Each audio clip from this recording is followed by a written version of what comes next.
டெல்லி ஜந்தர் மந்தரில் தமிழக விவசாயிகள் நடத்தும் போராட்டம் 7வது நாளாக நீடிக்கிறது.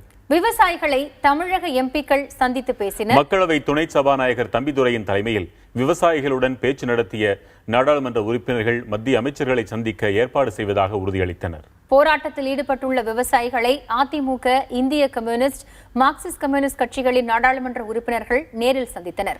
மக்களவை துணைத் தலைவர் தம்பிதுரை தலைமையில் விவசாயிகளுடன் பேச்சு நடத்திய அதிமுக நாடாளுமன்ற உறுப்பினர்கள் நிதித்துறை மற்றும் நீர்வளத்துறை அமைச்சர்களை சந்திக்க ஏற்பாடு செய்வதாக உறுதியளித்தனர்.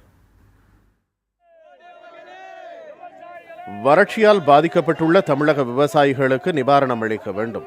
தேசிய வங்கிகளில் விவசாயிகள் பெற்றுள்ள கடன்களை உடனடியாக தள்ளுபடி செய்ய வேண்டும்.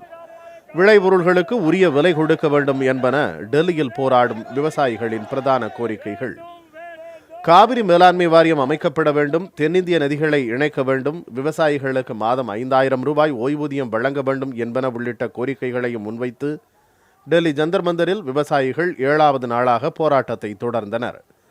போராட்டத்தில் ஈடுபட்டுள்ள விவசாயிகளை அதிமுக, இந்திய கம்யூனிஸ்ட், மார்க்சிஸ்ட் கம்யூனிஸ்ட் கட்சிகளின் எம்பிக்கள் நேரில் சந்தித்து பேசினர். மக்களவை துணைத் தலைவர் தம்பிதுரை தலைமையில் விவசாயிகளுடன் பேச்சுவார்த்தை நடத்திய அதிமுக எம்பிக்கள் நிதித்துறை மற்றும் நீர்வளத்துறை அமைச்சர்களை சந்திக்க ஏற்பாடு செய்வதாக உறுதியளித்தனர்.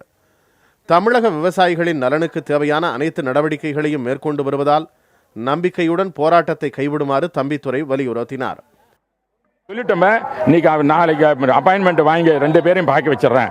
ஃபைனான்ஸ் மினிஸ்டரும் பார்க்க வைக்கிறம்ப, அதே போல நீர்வளத்துறை அமைச்சரும் பார்க்க வைக்கிறம்ப. இதுதான் முக்கியமான 2 கோரிக்கை. அதுதான் ஃபைனான்ஸ் மினிஸ்டர் சம்பந்தப்பட்டதும் நீர்வளம் 2 தான், வேற ஒன்றும் கிடையாது. ஆகவே நான் இது பண்ணுறதுனால தான் தயவு செய்து இவர்களை கேட்டுக்கொள்வது, இந்த போராட்டத்தை இன்றைக்கு விட்டுவிடுங்கள், நாங்கள் எடுத்துக்கொள்கிறோம். தம்பிதுரை தலைமையிலான எம்பிக்களின் சந்திப்புக்கு பிறகு செய்தியாளர்களை சந்தித்த தென்னிந்திய நதிகள் இணைப்பு சங்க விவசாயி ஐயா கண்ணு கோரிக்கைகளை நிறைவேற்றும் வரை போராட்டம் தொடரும் என்றும் ஆலோசனைக்கு பிறகு அடுத்த கட்ட நடவடிக்கை குறித்து அறிவிக்கப்படும் எனவும் தெரிவித்தார்.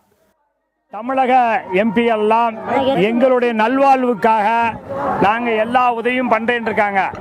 நாங்கள் போராட்டம் ரோட்டில் போய் ஆர்ப்பாட்டம்லாம் பண்ணல, இங்கே தான் உட்காந்துருக்கோம். நாங்கள் 7 நாளாக சட்டை இல்லாமல், வேஷ்டி இல்லாமல், கோமணத்தோட ரோட்லேயே படுத்து கிடந்தோம். டெல்லி வாழ் மாணவர்களும் இளைஞரும் தான் எங்களுக்கு இந்த கொட்டாயை போட்டு 2 நாளாக உட்காந்துருக்கோம். எங்களுக்கு ஐயா சொல்றது எங்களுக்கு முழுக்க நம்பிக்கை இருக்கிறது. எங்களுக்கு ஐயா பேசி தர வள்ளி இங்கனே உட்கார்ந்துருப்போம். நாங்கள் வெயில், பனி, குளிரை பொருட்படுத்தாமல் தமிழக விவசாயிகள் தலைநகர் டெல்லியில் தங்கள் போராட்டத்தை தொடர்ந்து வருகிறார்கள். விவசாயிகளுடைய இந்த கோரிக்கை தொடர்பாக மத்திய விவசாயத்துறை அமைச்சர் ராதா மோகன் சிங் மத்திய உள்துறை அமைச்சர் மற்றும் நிதி அமைச்சருக்கு கடிதம் ஒன்றை அனுப்பியிருக்கிறார். அதில் வறட்சியால் பாதிக்கப்பட்ட தமிழகத்திற்கு வறட்சி நிவாரணத்தை விடுவிக்க ஏதுவாக உயர்மட்ட குழு கூட்டத்தை கூட்ட வேண்டும் என்று மத்திய உள்துறை அமைச்சருக்கும், அதேபோல தமிழகத்தில் வறட்சியால் பாதிக்கப்பட்ட இடங்களில் விவசாயிகள் பெற்ற கடனை திரும்ப வசூலிக்க வங்கிகள் கடுமையான அணுகுமுறை கடைபிடிப்பது தொடர்பாக உரிய அறிவுறுத்தல்களை வழங்கும்படியும் கடிதம் ஒன்றை அனுப்பியிருக்கிறார். இந்த நடவடிக்கை கடந்த 7 நாட்களுக்கும் மேலாக போராட்டத்தில் ஈடுபட்டு வரக்கூடிய விவசாயிகளுக்கு கிடைத்த சிறிய நிவாரணமாக பார்க்கப்படுகிறது.